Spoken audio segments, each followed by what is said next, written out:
కృష్ణా జిల్లా మైలవరం నియోజకవర్గంలో క్రమంగా వైసీపీ ఖాళీ అవుతోంది. సిట్టింగ్ ఎమ్మెల్యే కృష్ణప్రసాద్ టీడీపీలో చేరిన నాటి నుంచి వైసీపీ నుంచి చేరికల పరంపర కొనసాగుతోంది.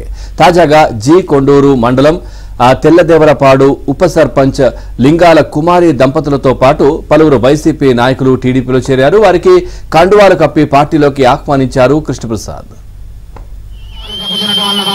మన పార్టీలో రావడం జరిగింది. వారిని మన సోదర భావంతో ప్రేమగా ఆహ్వానిద్దాం.